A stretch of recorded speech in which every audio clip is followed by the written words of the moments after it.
Roger, sir!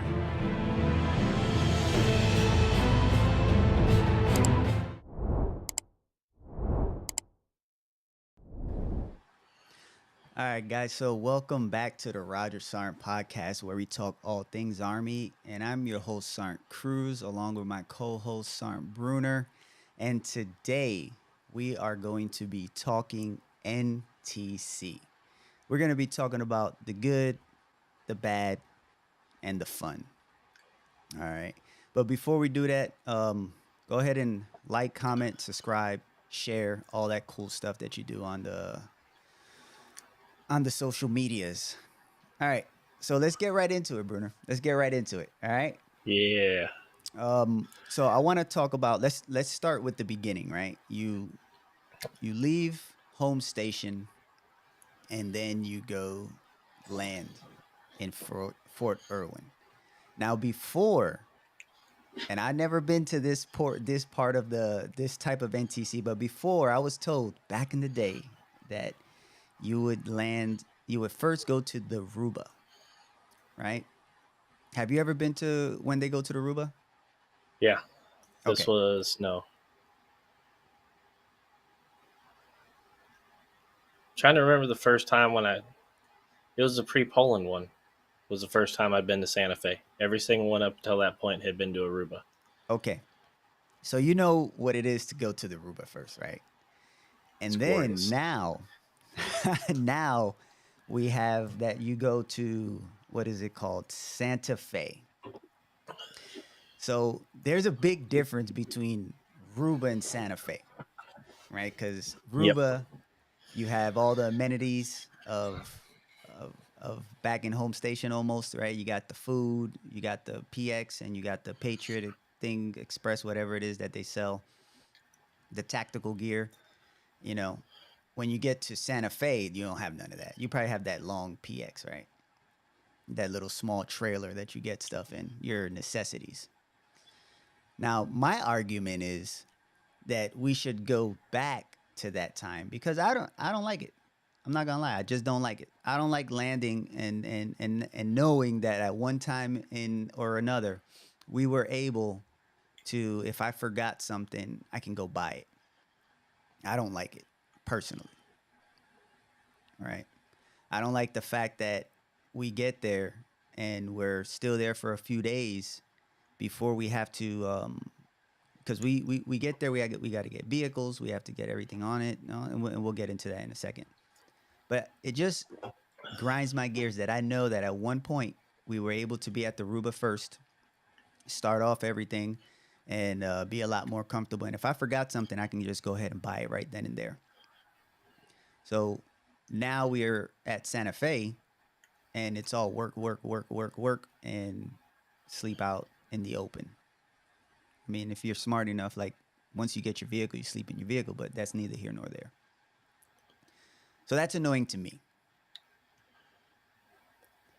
What do you think? What are your thoughts? I know you're waiting until I'm done with my spiel. What are your thoughts? I am. So at this point, NTC has turned into a more expeditious environment. Um, don't get me wrong, I miss the days of Aruba, um, but that was for a different war. That was for the Forever Wars, GWOT, whatever you want to call it. Mm-hmm. Um, with the current environment that we're now being forced to operate in, we're going back to a more expeditious mindset. Um, and it does suck. I'm not gonna lie. Fob Santa Fe sucks big time. But I think we need to do it because there's always going to be somebody there first. If you look back when we invaded Iraq back in whatever 2003, or we did it the first time, right? Well, first time we went to Kuwait, um, somebody had to have been there 1st. Mm-hmm. Someone showed up with nothing but wide open desert. Someone didn't have the AFES trailer. Someone didn't have a tent to sleep in, a shower to take, right? Someone had to settle that up. Where Okay. I draw issue with the whole Fob Santa Fe is they want to be, well, expeditious. The problem is when you look up to the build up to Iraq, we didn't show up and, we didn't show up on a Monday and by Sunday we were rolling into Iraq. That shit took months, if not years. And there's a build up, and then there's, well, how are we going to house people? Because you can't have dudes sleeping in the desert for 6 months because you're going to wear them out before the war even freaking started. Mm-hmm. So, like, I think it's a smart mindset because I think at some point we have to push the point of no return, the point of, do you have everything you wanted? Do you have everything you wanted to bring? We have to push it back to the point where that point is home station because somebody has to be the first one to show up. Now, I think at some point during the Aruba, it should be the unit's responsibility to house them, build the tents, build the LSA, build the sleeping areas. Because if we never do it, we'll never know it. Like, believe it or not, there's a whole MOS in the Army built around doing laundry and sewing uniforms. So we're all sitting here like, oh, well, we're in Fob Santa Fe for 7 days. We can't do laundry. Well, there's like a whole freaking MOS that's got these big tactical washing machines that can do it for us. So, like, my biggest issue with it is why aren't we bringing those people with? Especially if you're going to put us in an environment like Santa Fe. If we did do that though, if we brought them, then that will force us to kind of do a more well, we only have about 14 days, but that would force us to do more of a, hey, we're going out, we're going to be out here for a few days and then come back, refit, then leave. Well, no, those dudes can move with you. You can drag them with. Oh, you want to drag them with? I mean, at some point we drug them across Iraq with us. True. So, I mean, it's an emotional experience for a lot of people. I mean, I'll be honest. It took 11 years before I ever got to do what they call a expeditionary NTC rotation. Mm-hmm. It sucked my first time, but now I know what to expect in an expeditionary environment where the day I leave home station is the last day that I have to get that Gerber I needed, get the extra shirts I needed, get the extra socks. Because I feel we've been caught up in these conflicts where, how long we sit in Afghanistan? Since like 2003? Yeah, 2002. Yeah, so we had 20 some odd years to build up this country with logistics where, I mean, yeah, don't get me wrong, it's nice. Like, it's more like a vacation, a really weird vacation, but it's nice to be able to show up and be like, oh, well, I'm missing this, I can get it. What happens when we're in a fight where the last time you have any amenities or any chance to get something is the day you leave home station? And that can't be the first time we've ever done it. But I guess that's my point, right? you even said it yourself. You just said now you know what you need in order to get there, and you're well over 10 years in the service. What about Joe? That's gonna forget. I even forget stuff at 16 years. I forget. I think the last time I went, I forgot my Bali, right? And I had to ask one of my buddies to get it. Was who was an OC, so I got it delivered to Santa Fe, so I got lucky. But what about Joe that's gonna forget something? Joe's gonna forget. I don't care how many layouts you do, they're gonna go ahead and forget because we're not gonna do the layout immediately before. They're gonna do it like a day or two prior. Joe's gonna go back in there and try and find something because he forgot something or she forgot something, and then something's gonna fall out, or they're just gonna forget it. They're gonna lose it, and I think the Ruba solves that. And while we were talking before, yes, this is a it's not a training environment technically, right? It's an environment that you're getting evaluated, but at the same time, why not have that extra those amenities at the Ruba? That's my point. Um, the Ruba, you have your medical still, like your hard side Yep. medical, and the Ruba, you have your hard side spots, i.e. your sleeping areas, your I don't care about the food because the food is expensive anyway. But you still have those amenities that you need before they go there and get their mind right. Because it's all about once you get there, you know what's gonna happen. You're not gonna shower for freaking 14 days. Eight. I don't think I showered for like 17 days until my first shower. Um, and a lot of people just can't handle that part. Joe's first time going to NTC, you got to ease him into it. You know what I mean? That's just my take on that. You know that's actually a whole job in the Army, right? Providing showers. You know what? There's a whole bunch of MOSs. I remember when I was in Alaska, you got the quartermasters, and everyone talks about CIF and how difficult it is to get through CIF. You used to drop your stuff at the quartermasters. You pick it up a week later, and then you don't have Yeah, no issues with CIF. those But are the same now, people that do. Those are the same people that would do your line. So, oh, now we're trying to test the memory. Seaburn, yes, the big Seaburn guys, not your retarded battalion Seaburn rep. No offense, to my Seaburn people out there, but some of y'all retarded. Um, Big Seaburn. It's in the BSB, right? Because yes, you're in the BSB. the You know, the you know, BEB, Big BEB. Seaburn. Their equipment doubles as shower facilities, right? Hmm. But you have to have it, and you have to know how to use it. It just has to be available. So, I mean, I get what you're saying, but to me, that sounds like a failure on Brigade to not ensure that Seaburn has that equipment. Fair enough.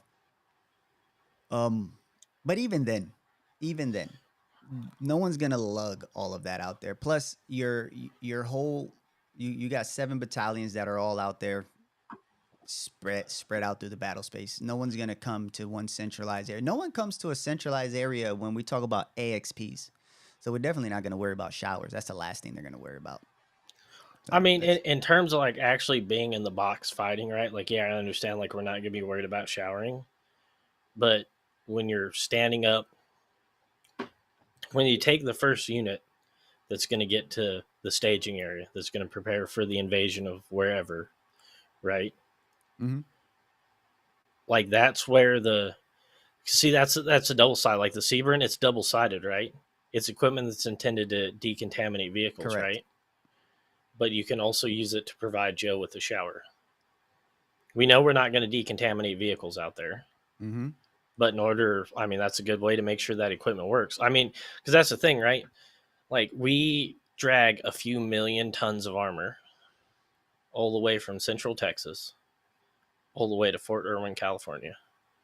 We're going to take that same few million tons of armor and ship it halfway around the world, but it's too inconvenient to bring the few boxes of shit that's going to turn your Seaburn equipment into a shower so Joe can shower.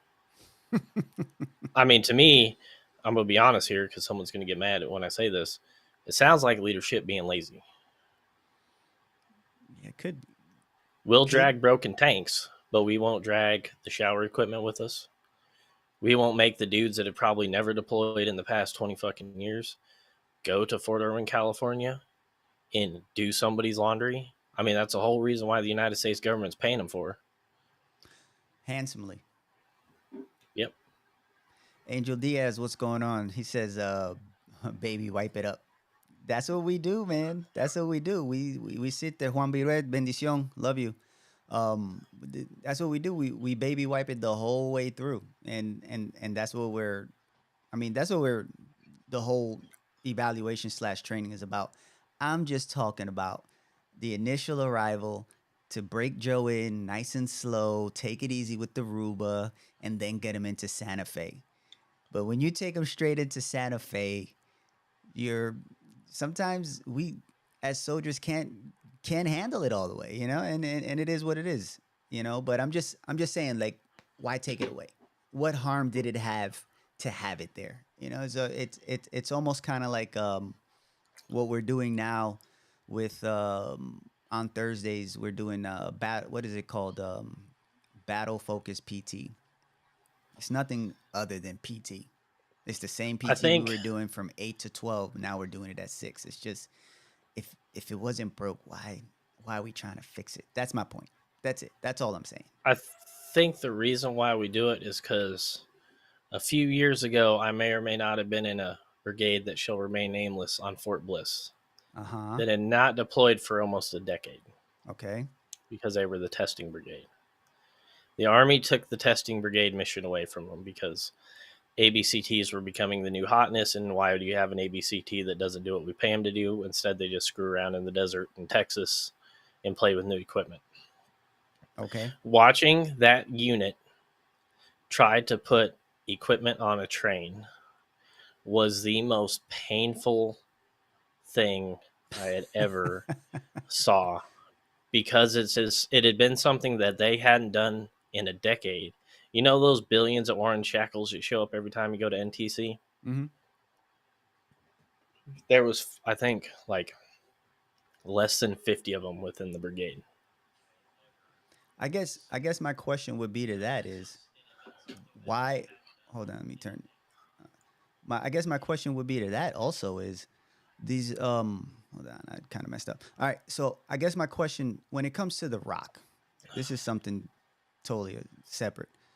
When it comes to the Rock, what I also noticed is we're doing the spanning and the chaining and all that cool stuff, right? What happens if any of that comes apart? What do you mean? What if I, Sergeant Cruz, put the shackle, the span on, and all that stuff? I put it on wrong, and it's messed. My point is that I think that the Rock should take care of the Rock.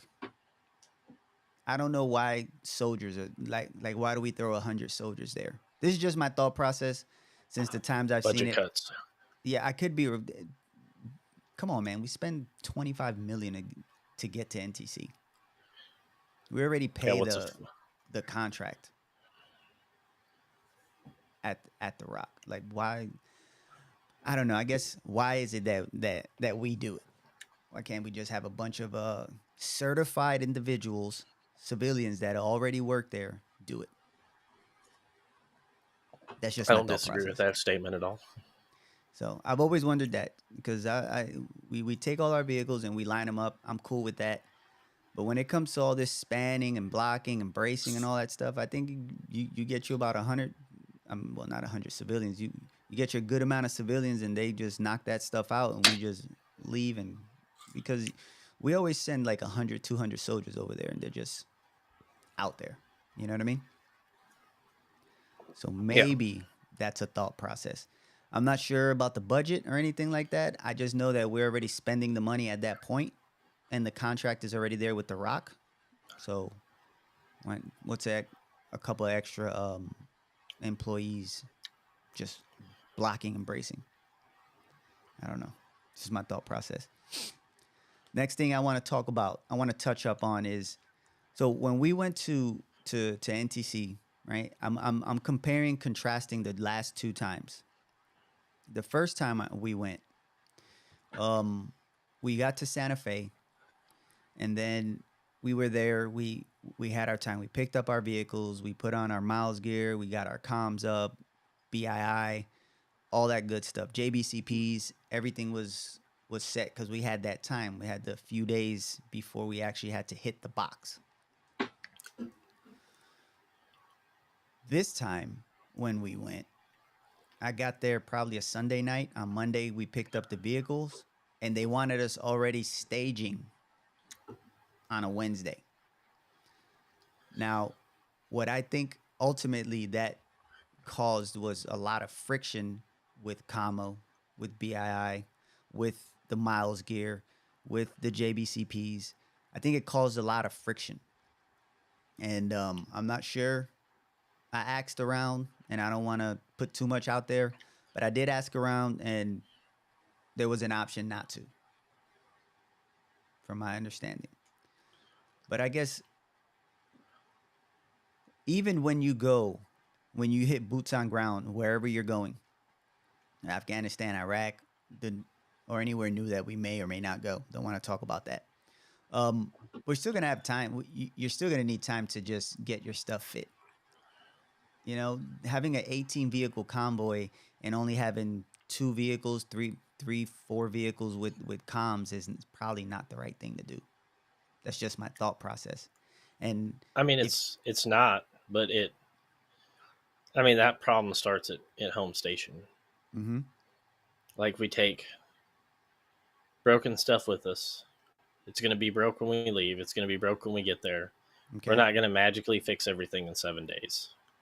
We want to believe it, but it's never going to happen. And then it's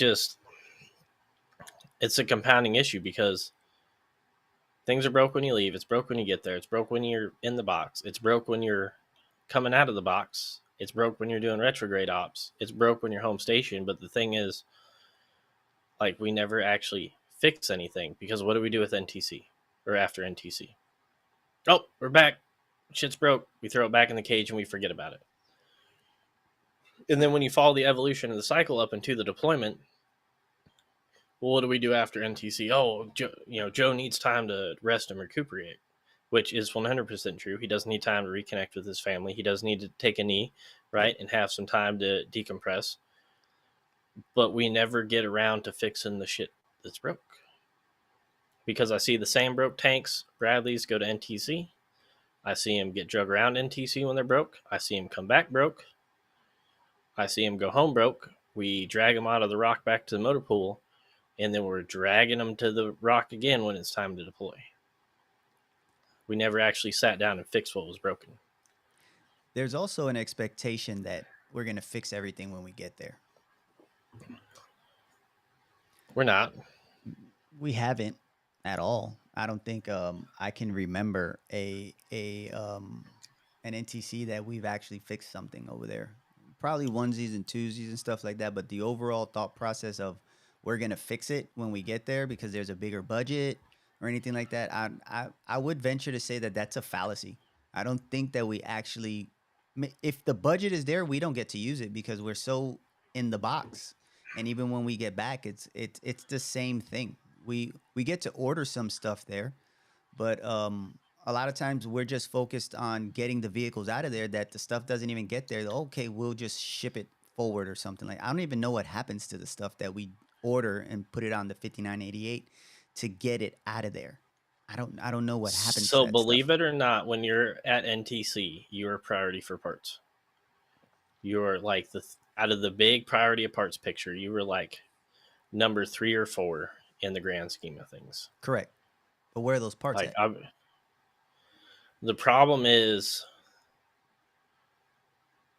we expect that we're going to fix major problems in a time frame when it's really like, yeah, you're a priority for parts. It's great if you got quick fixes that need to be made, Correct. but we expect that we're going to, I forget the major's name, some wise, because again, it starts at home station. I forget the dude's name. He's some major. I was talking to him about, like, I was being the typical E5 time. I don't get why our shit's fucking broke. Da, da, da, da, fucking tanks suck, and this, that, and the other. Right, reading in the riot act about how ABCT suck. Yeah.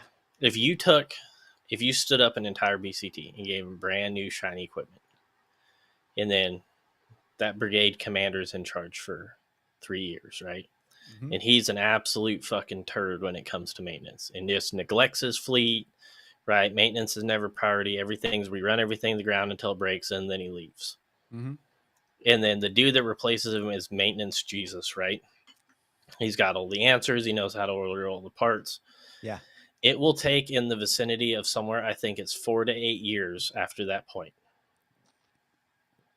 4 to 8 years to get that fleet back to where it was the day it started. So it's a compounding issue of, and it's not just brigade leadership, battalion leadership, company leadership. It's platoon leadership. It's squad leaders, platoon sergeants. It's Joe not like taking ownership of their equipment and fixing it. Like I remember when I first came to First Cav, Mm-hmm. and I came to Scout Platoon, and our parts or our Bradleys are never priority. They're pieces of shit. They're always fucking broke. This, that, and the third other. It wasn't because the Bradley sucks. It was because the NCOs, the soldiers, the Joes, and the leadership sucked ass. And they never gave their Bradleys. They never gave their Bradleys a time of day. They treated the mechanics like shit. Mm. And once you change environment, okay, well, maybe people should start caring about their equipment. Like, yeah, there's some things you just can't get around. There's some long lead time parts where it's like you order, you'll be lucky to see it in 12 months. Mm-hmm. But if you keep up with it for that 12 months, one day it's going to show up. One day you're actually going to get it and fix it. I'm not gonna lie to you.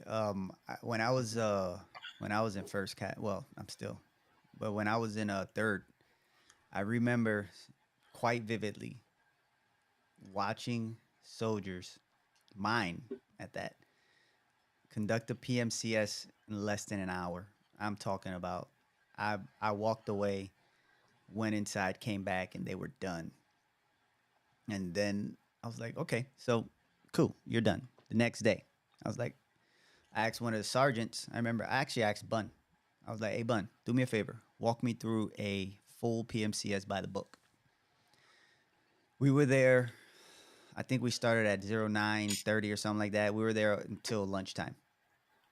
And he was very, very detailed. And this is just the before and during. That's it. You know, we didn't ride or anything. We just turned it on, you know, did everything we were supposed to do. And this was the 113. And from that day forward, and I was fairly new to third. From that day forward, I was like, I don't know how in the world are we doing this? How are you guys already done with these PMCSs, but they can't be done so quick? And then my buddy, he's a motor sergeant. He taught me the language to talk to the motor people, the motor pool people. Like, you know, like, hey, when this part is hung, or 1-8 means that this part is over here, ready to get picked up. What this number means here, what to look for, and how to talk ESR. Pretty much, that's what he taught me.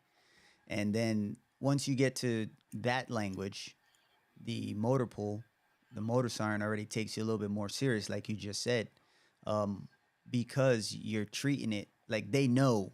Once you start hitting those buzzwords, and oh, this guy knows what he's talking about, and he actually cares, or at least he comes off as he cares. So now they're gonna make you the priority over the ones that really don't care. So eventually, those when it was time to get the checks and verify faults, they were out there at our 113s easy, because they knew that we were trying to get parts in, get them hung, pull packs, get everything fixed, come back, and then on this and keep doing it, right? We did, out of the 6 113s, we at one time did get 4, I think almost 5 up, and then they dropped again. We burnt one down to the ground. I remember that for a fact. We did drivers training, and that thing just lit up. Because y'all didn't drive them enough. Yeah. It got so hot. And I remember for a fact that it came up on the net. I think it was Giffen came up on the net. It was like, hey, this thing right here is coming hot. It's around this much. And then it was like, all right, cool. And by the time we actually actioned it, I was in the 113 behind him. That thing just bursted up in flames. And we were out there trying to put it out. But point is, you know, believe it or not, at one point in time, out of 113 that ran any day of the week, never sprung a leak, never broke down. Those are rare. You know how we got at that point? We drove it like 3 times a week. Yeah. We drove. We literally, if we didn't have a place to take it, we drive it laps around the motor pool. It's amazing how much once we started driving them, our 1068s and our 113s quit breaking. It's because they dry rot. Shoes Oh yeah, dry rot rot. sometimes. I think. Oh, so people are gonna get weird because I quote this cat. I think who it is. Somebody. I think it may have been a Caterpillar. Something. It may have been some cat. One of those. Someone had an article on. For every day a piece of equipment sits, Mm-hmm. the equivalent wear and tear it is of use. Mm-hmm. And it's mind-boggling at how something like you run it 7 days a week, 24 hours a day, Mm-hmm. and it's like a 1-to-1 ratio of wear and tear to work hours. Okay. You let it sit, and then it grows. The longer it sits, the bigger that number grows. You get like, you took your 113 and parked it for a year. At the end of that year, it's like 1 hour or like 1 day of sit times, like the equivalent of like 4 months of operation. I can see that. And a lot of times ours didn't move. So that being said, when we go to NTC with the mindset of we're gonna fix it over there, I think that's a tall order to try and fill. I don't think that particularly happens. I haven't seen it happen. You may get a couple of vehicles, but those are the exceptions. Those aren't the rule. The majority of the vehicles are not getting fixed over there, and a lot of the No. times we're focused on the prepos than we are our own because we got to get the prepos out of there because if not, we're really not going nowhere.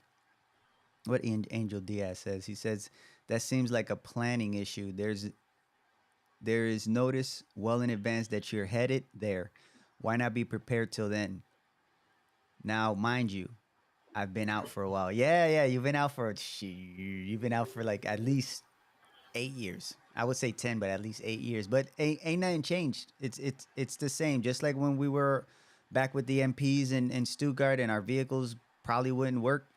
It's the same over here. Nothing has really changed, except the people. But yeah. Well, I mean, people don't. One thing I think when it comes to maintenance, people don't understand. If you dig around Army doctrine enough, there's a chart somewhere, and I don't remember where it is, but that breaks it down by armored vehicle category. Vehicle category in general of the approximate runtime to maintenance hours that is required. And for an M1, it's like astronomically high. It is like 1 hour of runtime requires like 6 man hours of maintenance on the back end. I drove. So if you go, I ain't gotta. I'm gonna math this. Come up with something to say while I math this. Yeah. Well, last time, a person who shall not be named let me drive one of his tanks, and I tell you, I did not. First of all, I didn't know that when you get in the tank, you're driving it like a motorcycle. So that blew my mind. Dude, it's weird, ain't it? It's Yeah. weird. On top of that, Right. it's the most comfortable seat I've sat in. Bro, I don't get how drivers stay awake. I don't know. Bro, you make it dark outside. It's warm in there. I'm sitting Yep. back. I got my little bicycle. Bro, I'd be asleep. So I math this out. So you're in the box for 14 days. Yes. We're just going on 14 days. Yep. Oh. How do I? Nope. This is not. Oh, there we go. So 14 days times 24 hours equals 336 hours. We're just keeping this simple. We're not mathing. We're going to assume you run your tanks 24 hours a day, 7 days a week for the 14 days you're in a box. Mm-hmm. Now, don't quote me on this. Someone's going to quote me. Someone's going to call us out in the comments because it's going to be wrong. But I think we're going to go with 6 because 6 is standing out to me. Okay. 2,100 or 2,016 man hours of maintenance required for an Abrams for 14 days. Mm. And then you multiply that by, I don't know, it's like, whatever. We're going to go if there's 40 tanks in a brigade. That's 80,640 man hours required on the back end of maintenance for 14 days in NTC. And you divide that by 40 hours. That's 2,616 days. Yeah, I'm assuming that we're gonna divide this. I think there's, I don't know, we'll say there's like 250 tank mechanics in a brigade. That's Mhm. 332.56 hour per soldier of maintenance required on the Abrams fleet. That's just the fleet of the Abrams. We ain't talking Bradleys. Yep. We ain't talking JLTVs. We ain't talking Nope. Humvees. We still have a few of That's those. so that's where it's like, if you're not thinking maintenance like 6 months to a year out, if you're not thinking your next semi-annual service, your next annual service, your next semi-annual after that, like, you're wrong. Like, you need to be thinking like, as a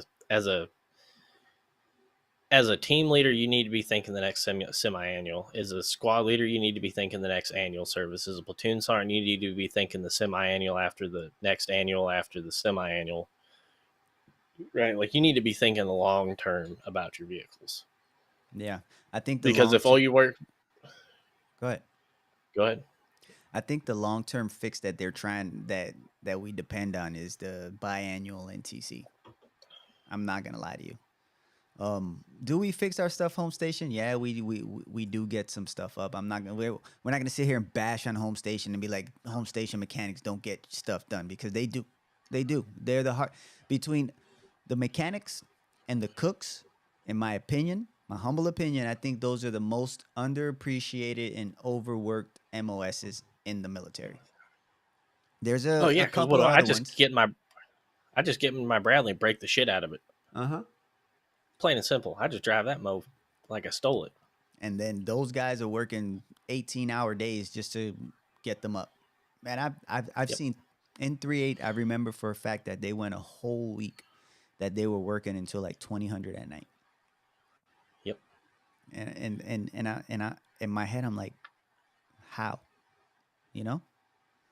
But yeah, the early movement into the TA,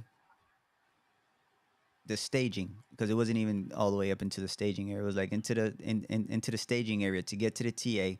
I think that can be a detriment to comms, BII, the miles gear, JBCP, the overall fleet itself, in preparing.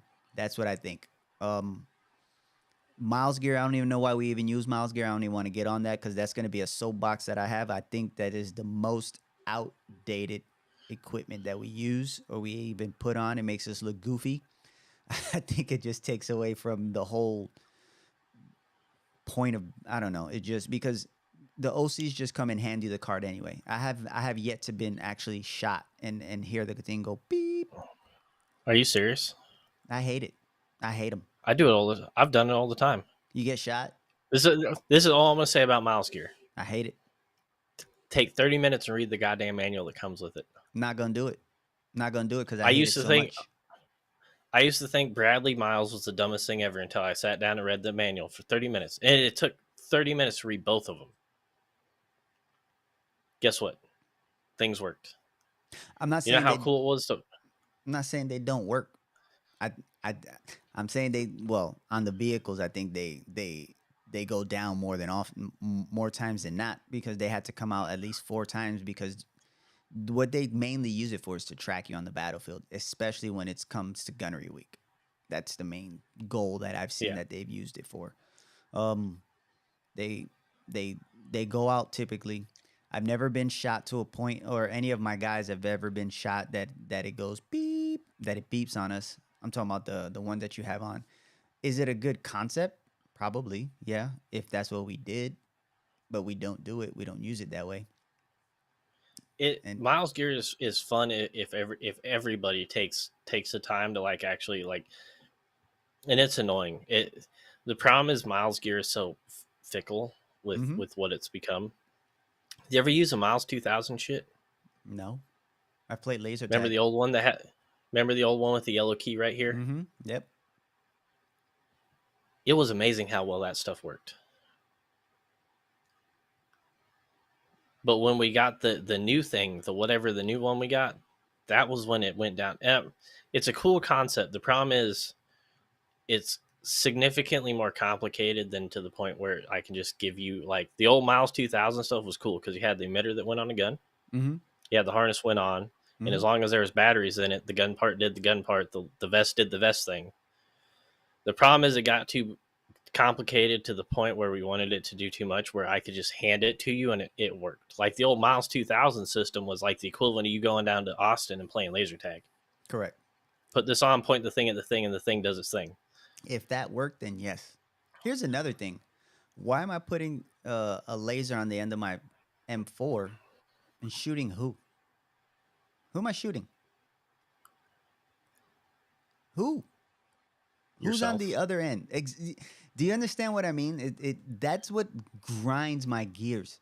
It's I'm putting a laser at the end of my M4 and I'm not shooting anybody. Op And 4's see, not wearing that's their the annoying goggles. part is it's annoying because there's so much of the brigade that's not directly engaged in combat related activities. Okay, you're up front. Who are you shooting? Who did you guys shoot? Op 4. Did you really? Did you really? Well, so Did you? Op 4 was different. Op 4 in Germany was different because you had all them trees. Yeah. And we kind of played around with it, and that was one thing that they admitted. Because there were so many trees, it was a dice if the laser actually made it there. Because I Okay. think we tested, we were complaining the OC one time. We hopped up on a 50, linked up like 300 rounds together, and put like 4 dudes out there like 200 yards away, Mhm. and just mag dumped this 50 at them. And we Yeah. hit one of them. Yeah. But we moved them like 15 feet closer and did the same thing, and we killed them all. And it was like, oh yeah, because there's like 13 branches too many between. Line of sight. It's a gameism because, bro, if it was a real fit, you'd have mowed them down in the first like 10 rounds because that Yeah. 50 is just going through everything. But it's a gameism. I mean, I'm not talking big don't get me guns, though. wrong. I'm not talking big guns. I, You I'm need to have annoyed them with on the big guns. mileism. Yeah, I'm annoyed with the I'm over mileisms too, but it's like, what do you want to do? Sim rounds and you got to wear a face mask for the next 14 days in the desert? Like, Nah, I just don't. I just don't want the Miles gear. Let's get off of the Miles gear because I'm getting upset. I'm I don't know. I'm really it makes me upset getting too. emotional. It can be Miles can be fun when it works right. Yeah, if it worked and we actually played laser tag on it, yeah, cool. But I'm getting emotional.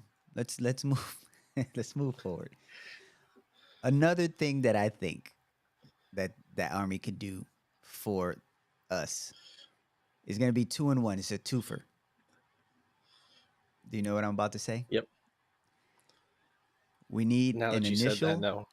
an initial stipend, and we need to not. Well, I'm not going to say keep us for 30 days, but not make it our the point of the entity that's going there to not be there for 30 days just because of family separation pay. Let me give you an example.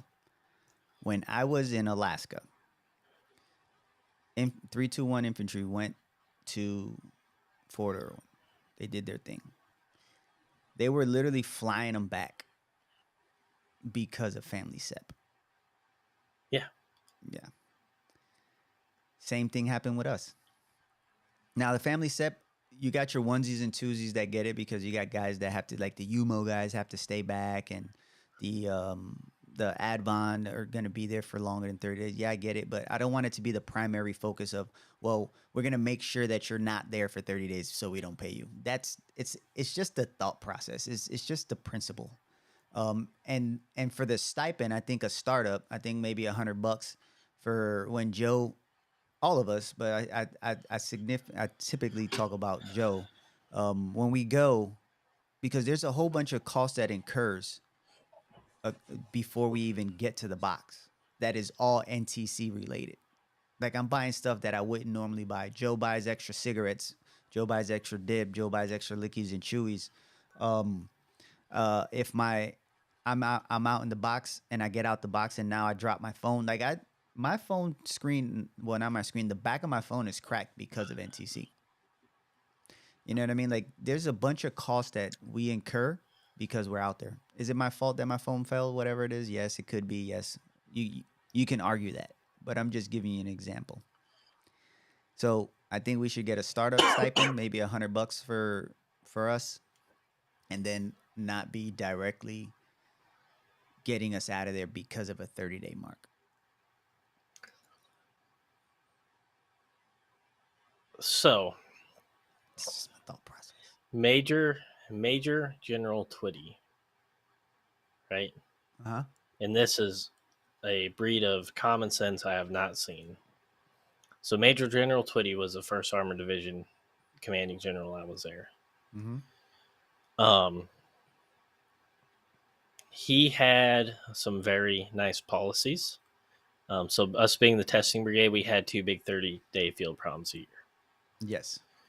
He basically left it up to the brigade's discretion of you either pay everybody family SEP or you'll give them a 4-day in the middle. Because the field problems were not like training. They were test and evaluation. The goal was out there to take new equipment, put it in a combat environment, and test it. So the staying out there. Yep. So out of our 2 network integration and the Army Warfighter assessment, you'd be in the box for 14 days. On the conclusion of the 14th day, the intent was to have the entire brigade redeployed to the brigade footprint no later than 1800 that night. You would then get Friday, Saturday, Sunday, Monday at 1400. You had to report back to your respective battalion to be back out in the field no later than 1800 that night. Because the intent was we weren't like super uber training. We're just out there to literally test equipment in a combat environment. Obviously, the more popular decision was I want to go home. I want to take a shower. Yes. I want to see my family. I want to do laundry. Yes. But if the training precluded you from offering the soldiers that kind of R&R in the middle, the soldiers will be paid family separation. If they were away from their families at a minimum of 26 days, then they will be paid family separation. Just saying that, like, there's nothing wrong with it. And I don't get why we're like, oh, why do we got to pay family separation, bro? It's not your money, bro. Again, it's like pennies on a dollar. It's a drop in the bucket.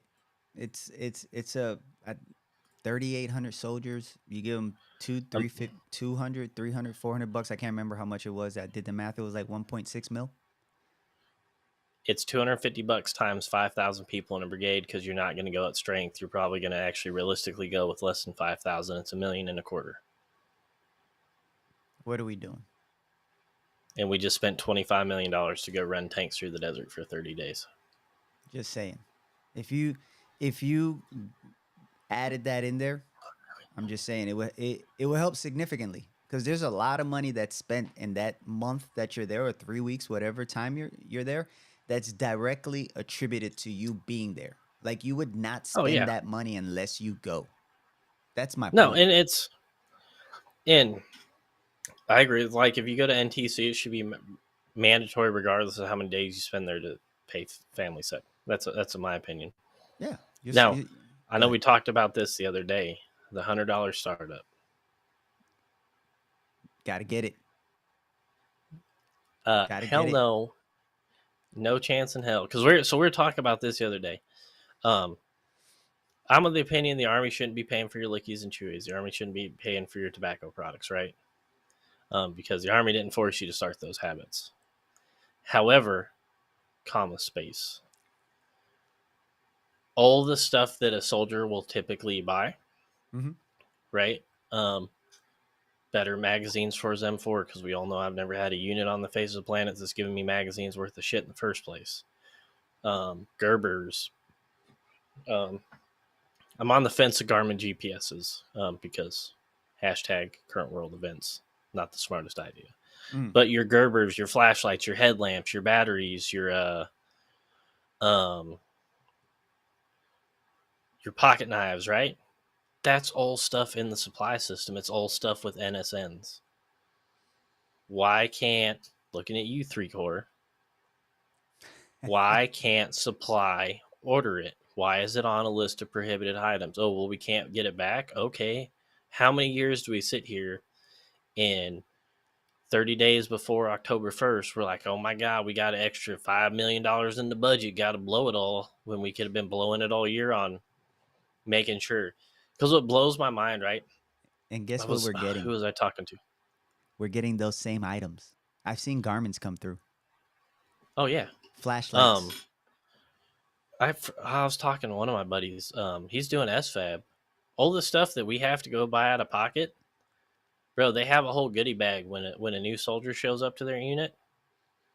They get a Garmin, they get a Leatherman, they get like 3 pocket knives, they get brand new 7 magazines, they get this, that, and the other. And it's like, because we're talking about it, uniforms. Yep. How many of the viewers, and if you're watching, I want you to comment and answer on this. How many of you guys know that the active duty army is the only people that have to buy their own uniforms? The United States Army Reserves issues uniforms. Well, to be fair, we do get our first 4 issued. But that's the thing. It's like, why do I have to buy uniforms for the rest of my career? Because we all know, like, what's clothing allowance? I think it's like 400 and some odd bucks. 465, I think it is. 47. Has any? What is it? Is it AR 670-1 or DA PAM 670-? One of them regulations states that the uniform is only good for like 6 months. 6 months. You're right. Yeah. So I don't know. Math at uniforms are $100 a piece, right?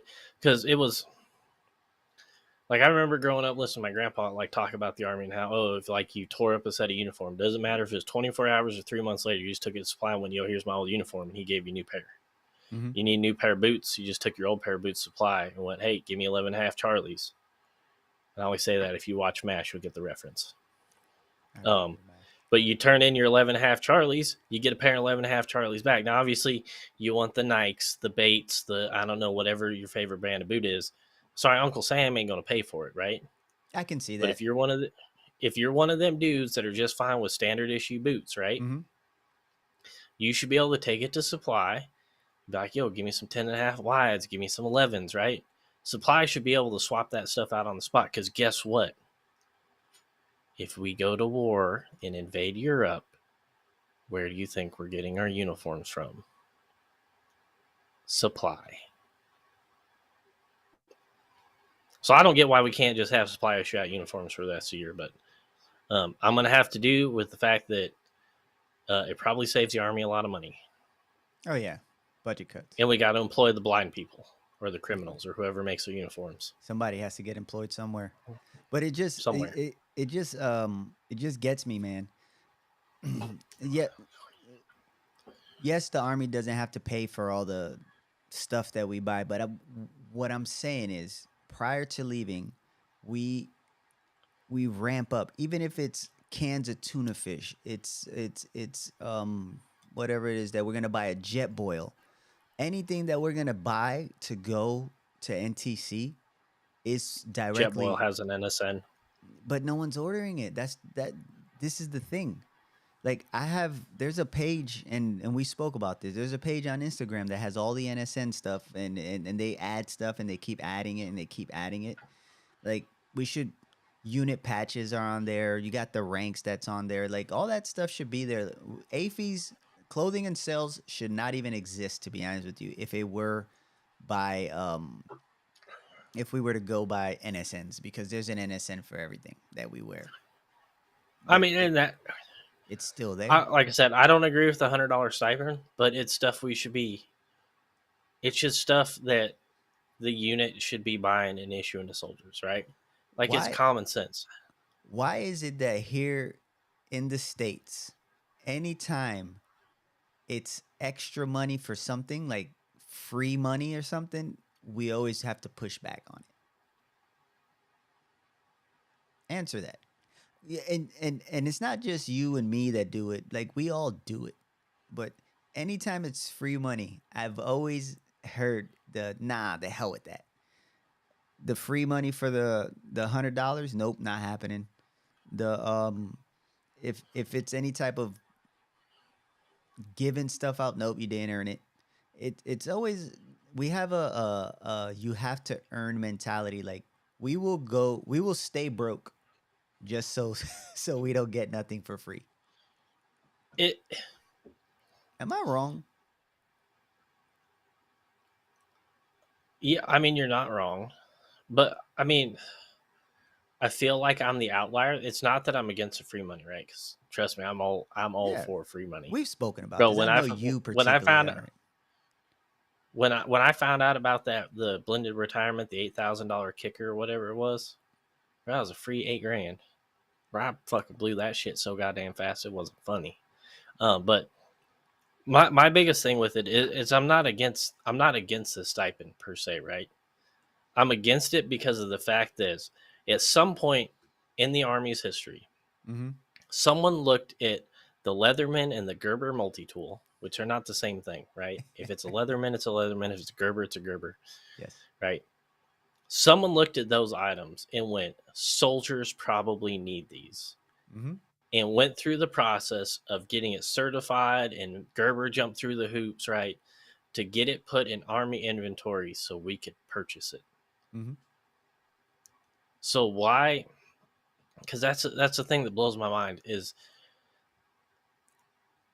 3 Corps will spend, not 3 Corps, a headquarters will spend hundreds of thousands of dollars on new office furniture because they didn't like the old stuff.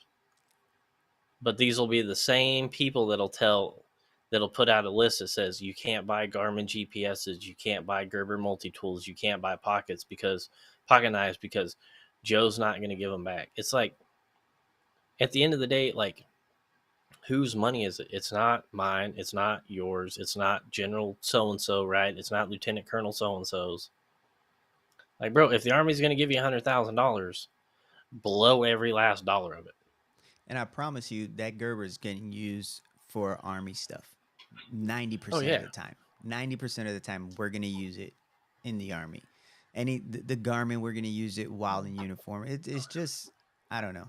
I That was my thought process on that. I think we need a stipend to start up, and then I think family separation pay should either, just like you say, either be automatic because we're separated for almost a month, or not be avoided at all cost. That's all I'm saying about that. I mean, Um, if you don't want to pay us family separation, then give me some free vacation when I get back. $250 or 7 days off. mm, I wouldn't mind that. Bro, you don't want to That's, pay me, then give me 7 days vacation. so I can be with my fam. Because I guarantee you, on day 8, you gave me 7 days vacation. I will walk in the rail yard with a smile on my face. Oh, we got to take Easy. takes off the train today. I'm happy to be here. I love every minute of it. Yeah. It's kind of like how we are in the Ruba. We're happy to be in the Ruba getting these vehicles out because we know we're getting inching closer to the to leaving. So I will say this, so what's up? um, in the whole mindset of NTC, like and this isn't just us ragging on NTC, right? It's NTC is a valuable tool. Yes. The problem with NTC is just the location, the way we get there, because we are such a large nation that it's hard to conduct a brigade size training event and check all the blocks, do all the things, right? Because I mean, if you look at the real world use of what we're trying to model, right? Mm-hmm. Look at the build up to World War II, to D-Day. Mm-hmm. That was like 4 years in the making. Bro, we invented a whole new thing called airborne for that shit, right? Like, look at the invasion of Iraq the first time. How long did we sit in Saudi Arabia building troops up, right? Mm. How long did we sit in Kuwait? Was it wherever we jumped off from? Probably Kuwait, right? When we invaded Iraq the second time. How long did we sit wherever we were going to sit before we invaded Afghanistan, right? Mm-hmm. It's hard to sit there and be like, oh, well, it takes 3 years to build up to invade Europe. And they go, yeah, you got 30 days to figure it out. Yeah. Right? Like it's hard. There's some things, honestly, unpopular opinion time. I think NTC should be a 60-day event or a 90-day event. And here's why.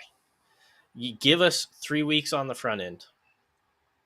I hope no generals listen to this. I'm sorry. But give us 3 weeks to actually get there and set up our own living facilities, right? How do we house soldiers? How do we clean soldiers? How do we clean their clothes, right? Give me 3 or 4 weeks in the box to actually like go fight a conflict, right? Where I'm not like balls to the wall rushed every time we try to do something because we only have 14 days, right? Like, if you want me to prepare, if you want me to take my unit and train me and evaluate me on preparing to go do, you know, the simulated buildup of invading, pick the favorite country of the day, right? Mm-hmm. Then give me the time to work all the pieces, the transportation there, the getting equipment staged, housing my soldiers, cleaning my soldiers, feeding my soldiers, right? Mm-hmm. You know, like I get your thing. Well, if I forget something, right? Because I want to double back to this because you said, well, we don't do layouts right before. Why not? No, no, no.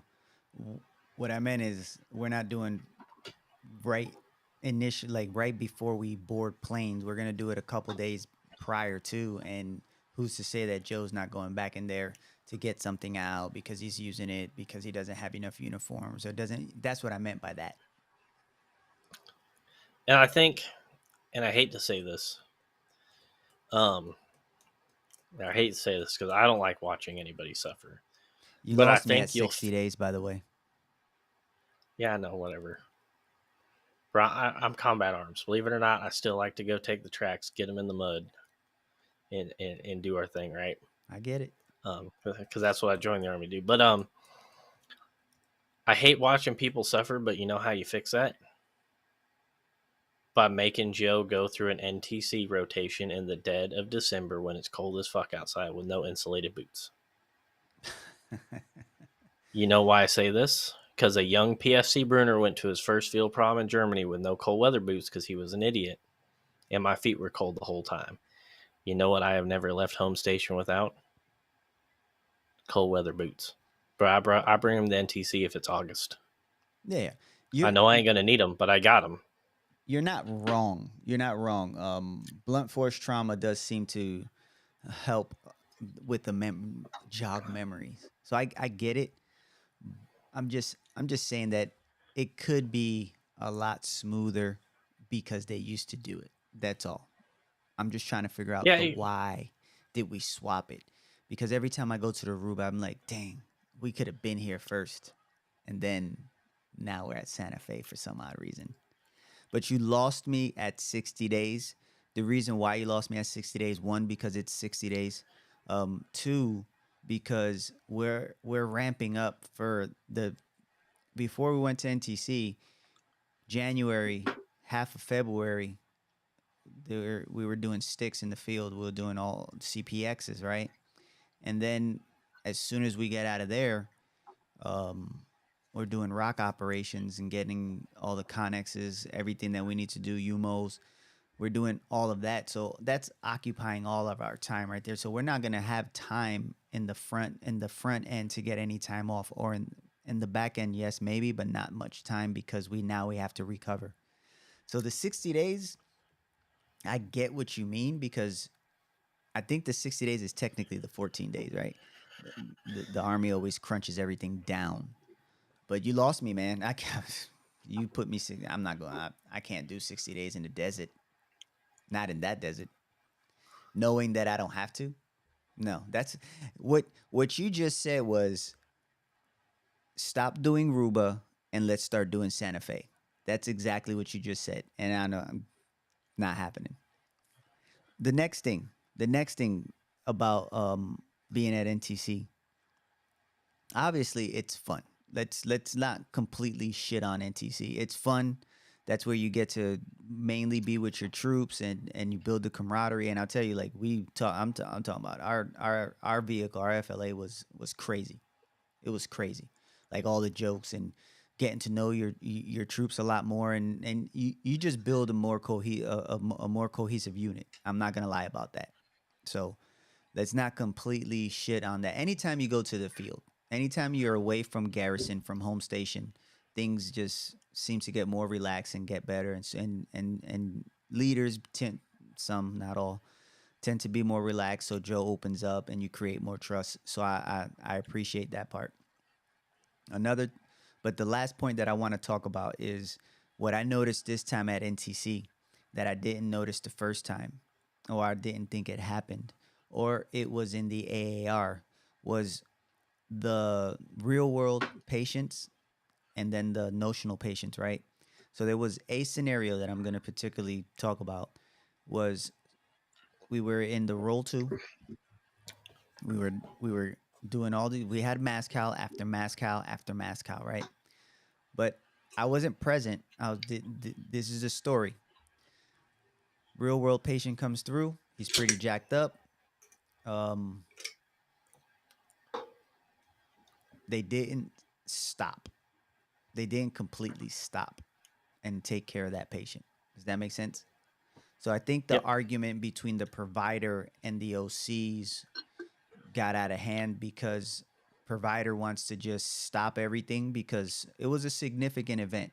I think the soldier jumped off of a trailer and almost hurt himself, like he couldn't feel his legs. So it was fairly significant, and I think there was some discourse there, um, mainly a misunderstanding. I don't think the OCs knew the severity of the situation, and obviously they're more locked into the training portion, and then this guy comes in real world, and then they start taking care of the real world. But I think when a real world, especially a significant real world, I'm not talking about a twisted ankle or anything like that, like a significant real world trots through, comes in, I think all training should stop, like cease, and then we take care of that. Um, so that was kind of a point of contention with that, just that scenario. Everything else flowed pretty well. We got we got like mass cal after mass cal. I think they at one point they we had 30 something patients, almost 40 something patients outside waiting, and we were just trucking them through. But outside of that, I think that our real worlds we take care of them fairly well. They get the care that they need because I'm medical, right? So that's what I'm focusing on. Yeah. And then the notional patients, I think we could do better on the medical side, meaning we can pull out the ventilators, we can pull out the suctions, and actually take care of these patients as if they were actually hurt. A lot of times, in one patient, like if we were in a real world, right? One patient will exhaust a lot of class 8, right? Oh yeah. A, a lot. Like you would see a big mess. And that's something that you don't really see at NTC because one, the budget, we don't have all our medical stuff, all our class 8 that we need. And that's no fault of that's just across the army. It's always hard to get that stuff for some reason.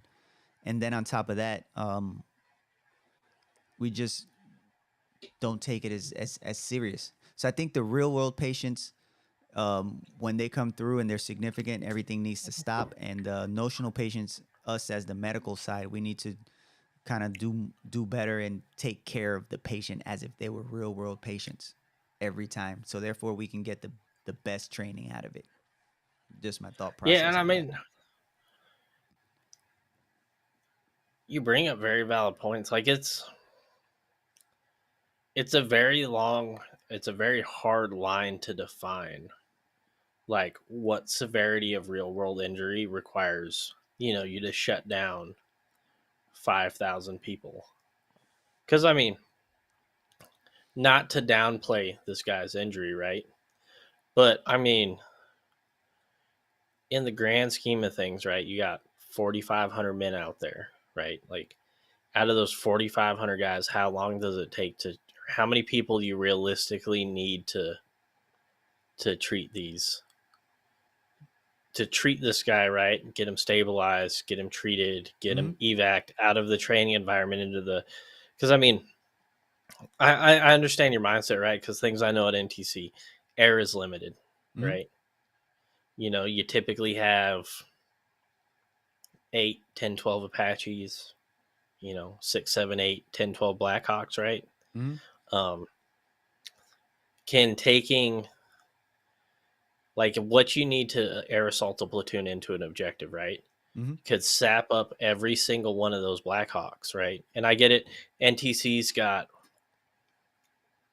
NTCs, they've got their own medevac helicopters, right? They've got their own medevac Blackhawks on site, right? But you know what I'm saying? Like, who could get there faster? The dude's already out in the box in the Blackhawk, spooled up on the tarmac at the little fob they hang out on. Because unfortunately, those dudes only got one where to go, right? Mm-hmm. One place to go. They can support air ops. Who's going to get there faster? The dude's coming from Irwin, or the dude's already out in the box, right? Yeah. So I mean, I agree. I disagree, but it's I'm not a medical professional, but having been to NTC plenty of times and seeing real world injuries, I've seen them where they stopped everything. Like, well, dude broke his leg. Like, well, okay, the medic on the ground, the platoon medic, like treated this dude well enough he can go straight to the ER from here, right? Correct. We don't need to stop training for this. Now, your guy, obviously, based on the again, not a medical professional disclaimer. Mm-hmm. Comment section, don't jump down my throat, right?